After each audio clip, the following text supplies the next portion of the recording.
looks like me. And there you are. Michael Richards is our guest today. You look fantastic on that there. was a ride indeed. Oh, I tell you, that I didn't really know what to expect on a thing like that. Now, you're a roller coaster enthusiast of sorts. Yeah. So, well, as a kid, I was brought up riding roller coasters in Southern California, at Disneyland, at the New Pike in Long Beach. But we don't have a big roller coaster like this out there now. They took the New Pike down about 15 years ago. There was a roller coaster at Pacific Ocean Park on the Santa Monica Pier, and they took that one down. Is that the so one that I wish they'd come out and build one of these. Yeah, that is the one that great people in kept LA. Flying out into the. Yeah, you heard about that. They Yeah, lost a few people on it. Yeah, that's bad for a roller coaster's reputation. Yeah, well, it was an old one. I think it was built in the mid-40s. One of those jobs. Yeah, the old wooden ones. I want to show this shirt that somebody brought today. No, this is the first time I've seen this. Now this is the Seinfeld logo on the front. Now on the back, look at this. Look at that. The Kramer.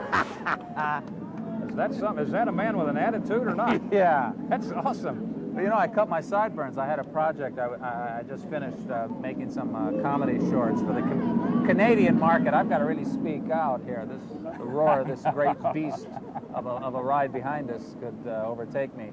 And I cut my hair a little short on the top here, but the fans don't seem to mind it. No, they recognize you instantly. But on that picture, we're closer, a lot closer to Kramer. Well, you've got the Don Johnson look and all. You haven't yeah, the Don Johnson or something like that. The Miami Vice, you know. What kind of yeah. And let me talk about your hair first of all. It's a little shorter now than it usually is on the show because of the projects you say we're doing. Yeah, that's right. But how do you get it ready for the? Well, my hair is look? naturally wavy, naturally curly, and it just goes up. If I don't cut this top, it'll go up. You know, it just wants to get out there. So you don't have to do anything to get it up. You have to bring it down after the show. Yeah, right. We were joking about that, saying that, you know, this ride is so terrifying that when Michael Richards came off the thing, his hair was flat, which is almost something like that. I was also wearing a World War I leather cap. One of the I wish I'd brought it with me. You should have seen the look. Well, one of the Tampa Tribune writers happened to be on with you, and he was in the back seat, and I read it in the Tribune this morning. Right. This guy is now notorious as the guy who caught Kramer's cap because it flew off your head, and the guy's in the second row. And as we took the first loop, it blew off my head, and I went, whoop, well, goodbye, cap. And he caught it in the air and handed it to me at the end of the ride, so I put it on as I was coming in. What a catch. I want to talk to you a little bit about Seinfeld here, as everybody does. The character Kramer, where did that come from? That almost has to be your own development because of the little idiosyncrasies that Kramer himself has. Yeah, well, I bring a certain presence to the part. It's not written. You can't write anything like that. You can't write the way I'm going to come in through the door. I just found that during the rehearsal time. As the show developed, I found little quirky attitudes and gestures that I felt would make up the character, give the character a great sense of presence. In old-time comedy, they talk about the double take and masters of the double take, and that was the thing where the guy did one of those. But you have sort of a shock take on the first one. I mean, it's the master of the single take. Today, when they opened the Kumba to the public, I know you did that there. You came out, and it was like, whoa, what's going on? And then there were some Busch Gardens women there dressed in... the Kumba Warriors, the beautiful Kumba Warriors. You turned and did one of those. Yeah, I did indeed. They had costumes on that were just phenomenal, covered with hundreds of peacock feathers. Yeah, I wish we had a picture of them. Yeah, wouldn't it have been something to have them on the Kumba with the feathers? I think it would have all blown off into the wind. Is Seinfeld as much fun to do as it appears to us, the casual viewer? Yeah, it's a great show to do. Great cast. We have a great crew. It's just a great time. We're family. We put this show together. We live together week to week. And it pays off, obviously, because today, for folks who don't know, you'll probably learn about it on Entertainment Tonight or wherever you pick up the ratings, but you're number 3 this past week. Yeah, isn't that great? Yeah, the show about the smelly car. Yeah, well, this audience, look at these people standing here just taking in the interview. These are the people that watch our show, and since I've been here, they've been coming up to me and just telling me to keep it up, keep up the good work. We got quite a following. This is sensational. It's almost like you've developed your own subcult, too, because you're one of those rare people. In fact, the only other time I've ever heard it, the only other time I've ever seen this kind of thing, I remember on one of the old Newhart shows where, what was it, Larry, Darryl, and Daryl, when they would come in, the audience would erupt. Yeah. And the same thing happens every time you come on with that shock look. Yeah. The audience just erupts. It's a wonderful way to support me and the show. It's terrific. It makes us work harder. It's an incentive. We're inspired to meet their expectations weekly. The show was on Wednesday nights originally, and everybody was pitting it as a battle against Home Improvement and so forth. And Home Improvement is probably more of a lunchbox audience, if I can say that, because of the nature of the show. Yeah, it's a different kind of show. They moved the show to Thursday night behind Cheers, saying we want to expose more people. Well, now I think Cheers is number 8 or 9 or 10 or something like that this week, and you guys were number 3. I mean, you got to feel like this thing's going to go right through the roof. Well, we're going to have to carry that 9 o'clock time slot next year when Cheers is no longer with NBC, and so this foreshadows the possibilities that we'll be able to carry it. Yeah. Is there any special cliffhanger you've got coming up at the end of this season? It's a tour de force. They finally make the pilot. I don't know if you know. Oh yeah, they've been working on an NBC They make pilot. it, and everybody that's been in the episodes. I mean, it's a cast of 78 people, bringing back the guest stars to previous shows, watching the pilot being shown on TV in their homes and their comments. We did I think a total of 78 scene changes. It's an hour special. It's fantastic. Is this going to be on the same night as the Cheers finale? I think so. Originally they'd scheduled that. Or it may not be, because their finale's an hour long. No, it can't be. That would be 2 hours. I don't know. I don't know what the They may have moved it. I know originally they talked about that. But it's a big show. We did a very big show. We went out with a big bang for this season. Would you, as a person who has reached an enormous popularity in these 4 short years, would you like to see the Kumba we're checking out, upside down and twisting around? People do. I tell you, there are a lot of people. I'll add a little something here for people who don't ride roller coasters. This thing's worth coming out and seeing, just to see that human beings can be taken around like that. Yeah. But you've reached a rage of popularity already. Yes. Would you like to see this thing go on and on with a kind of longevity that a Cheers or a MASH had? As long as the show stays good. It'd be kind of sad to have to do it and the shows aren't as good as they used to be. It's important that we maintain the integrity, the creativity of what the show is now, later on. So we'll stay with it. Otherwise, we'll all bail out. We won't want to do it anymore. How much of your week does this involve? I mean, it's a lot of time. Oh, yeah. Yeah, I'm just on vacation. I'm stopping off here. I had to see this roller coaster, and I had to ride it. This is the largest roller coaster in the southeastern part of the United States. So I took in this experience. I'm on my way to the Cayman Islands for a week and a half. A vacation I do indeed need. We just finished the Seinfeld run for this season 2 weeks ago, and I had other projects I had to do. So, one other secret I'm going to tell, and that was, I was telling him this morning when we got together that, you know what, your show finished number 3. That's the highest ever, on its way with a bullet, as they say. And you were saying you very seldom get to watch it. Yeah, well, that's how it is. I work so hard each week that when Thursday nights come on, I'm usually rested up memorizing lines for the next show. Because Friday we usually have a run-through for our network executives and our writers, so it's important that we're very sharp and ready to go. When do you actually tape? We tape on a Tuesday. Oh, okay. But over the weekends they rewrite. Yeah. And we give more time to the writers to write our show. Normally we build our show in 5 days, but we've been building it in 3 days and giving 2 days for the writers to tinker around with the material. Which what makes it so good, I guess. Yeah. By the way, if you missed last Thursday's show, it was terrific about the car smelling terrible. All Seinfeld fans know that. Well, there's more to Michael Richards, the actor, than just Seinfeld, and we're going to check out that in just a jiffy when we return on Harrison Company. Thank you.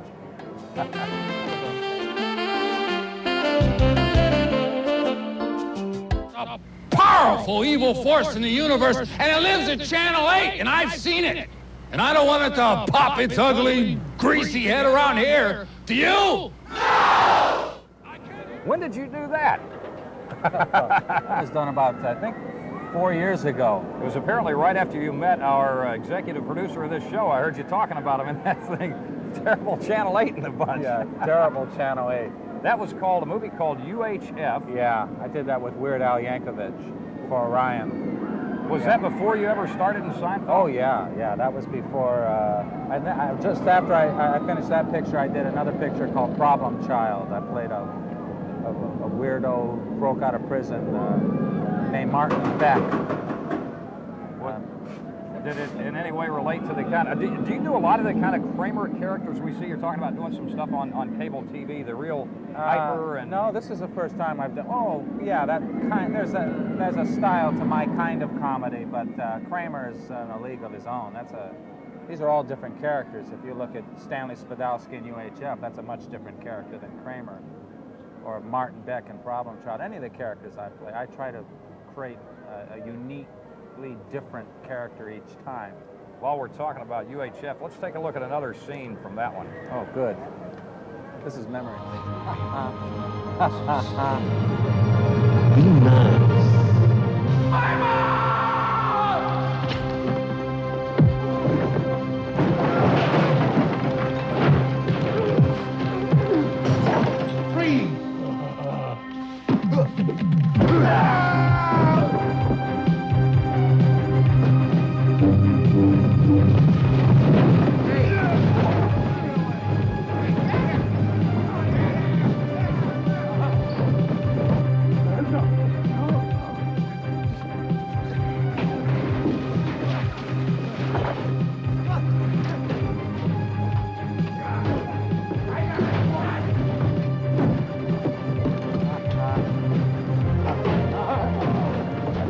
Physical stuff here, boy. Yeah, we know what happens to one of the major actors in that scene. Yeah. Michael Richards went on to be a star in Seinfeld. This is the mop. That's and it. It's only had one other role in L.A. Law, and that was it. Its career is finished. We can do away with it. I mean, what can you say about this thing? Put a few signatures on that, and people want to collect it. What's it like to do a very physical scene like that? How long does it take to put something together? I mean, we see that it took a lot. Together. What we saw there took about 3 days to shoot.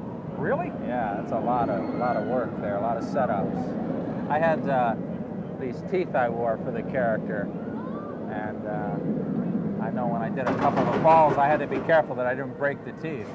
They were very thin porcelain cover. What's it like in comparison to do television and movies?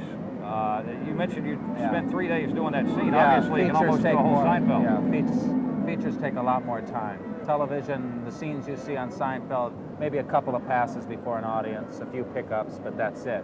In television, feature work it's more exact. It's more of a perfected form of capturing performance. I enjoy it more. You enjoy the television? Yeah, I enjoy feature work. Well, you can make the comedy more exact or more takes. So when you're doing physical comedy, it's important to get a few passes at it.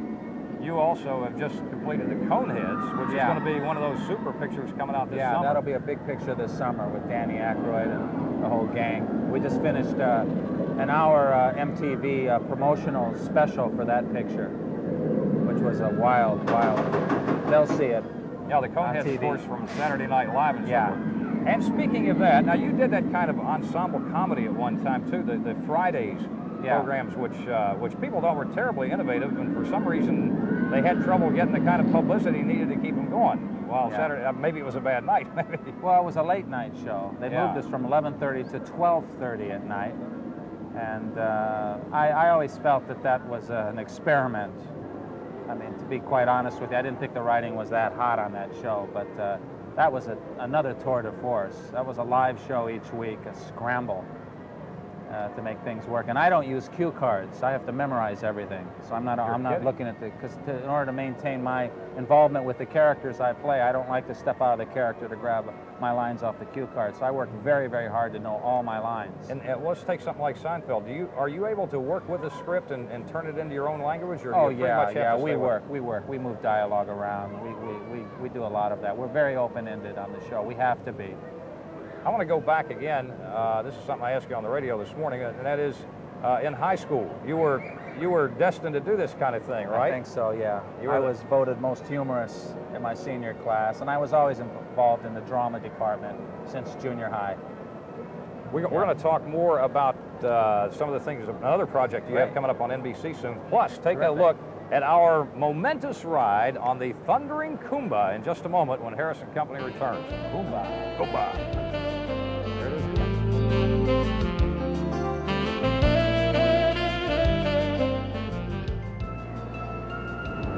Michael Richards is our guest on this special edition of Harrison Company as we're broadcasting live, not from the Tangiers Theater at Busch Gardens as we normally do, but from out here next to the Kumba, the brand new largest roller coaster in the entire Southeast, perhaps the most thrilling one in the entire world. And if you don't think it's thrilling, wait until you see a couple of veteran roller coaster riders get on this thing. This was your second time, I think, when you were on this thing, because you seem like, here's a shot of us. I'm wearing my World War I cap there. There I go. That's it. And I don't need to say which is which. They had this camera mounted on the front of the... you know what? I think I took it off because the first time look at this. We're ready to go. We're coming up the hill now. I hope this really shows the height, because we were very, very high on this. By the way, the guy on the right is Tom Stork, who is one of the big honchos here at Busch Gardens. He's been with the company for 20-some years, and he was actually the first guy ever to physically ride this thing after the sandbags. They said he looked more like a sandbag than anybody else, so they would use him for the transition. What we're saying there? I'm taking the hat off. Yeah, I took it off because I knew it was going to blow off. They may not have had anybody as... Look how high we are. Look how high we are. Look. Yes. Whoa. Kumba. Oh, here we go. Oh, this is it. I can feel it. I think my ear just blew off right there. I got to tell them when we're upside down. Oh, there it is. Can you imagine that quickly? We're moving about 60 miles an hour in some parts of this ride. Yeah, this is when you pull those G-forces. But you maintain such a presence during the whole thing. Look at that. I can't even lift my finger and you're pointing. I'm 11 years old right now.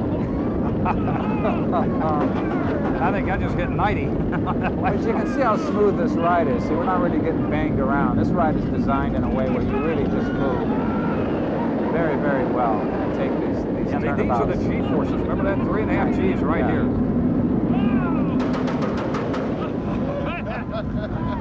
Listen to your comment here as we come in.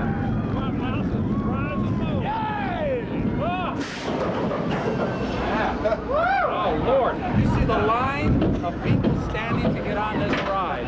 Oh, that's unbelievable. My mouth's so dry I can work up a... This thing goes so fast that it'll just blown this hat right off my head. Jeez. Oh, Lord. This is great. Well, we should eat some pizza and go on this paper and see what it really made of. I love that suggestion. Grab a pizza and we'll go ride this thing again. Yeah. That is terrific. As the American, what is it, coaster enthusiasts have said, this thing is really a humdinger. We're going to take a break. They rated this a 4-star. After all of that excitement, we'll be back in just a moment to wrap it up here on Harrison Company. Don't go away. Be right back. Michael Richards, our guest, Kramer from Seinfeld. Before we go, you've got a big special coming up here with another fairly well-known Bob comedian. Hope. Yeah, I get to work with him on May 1st. We're going to do a special for NBC. And this is going to be a 3-hour thing, so that's going to consume all night. Well, everybody who's worked with him will be there. Is there anything you haven't done yet that you would really like to do? I think I would really like to do a big full-length comedy feature, a really big one, and pulling out all the comedic tricks that I think I know. Has anybody talked to you about it yet? A few people, yeah. We're in development. We're considering a number of different concepts and ideas to develop a script, yeah. I got a feeling it's bound to happen. Of course, I know you're going to do another session here tonight with other people getting acquainted with the Kumba, but Michael, really appreciate you spending time with us today on Harrison It's great Company. to be here in Tampa. Thank you very much. And next time you come back and see us again. Very good. Thank you very much. Thank you for watching today. Have a great day. We'll see you tomorrow back at the Tangiers Theater live at Busch Gardens on Harrison Company. We'll see you then, noon 30.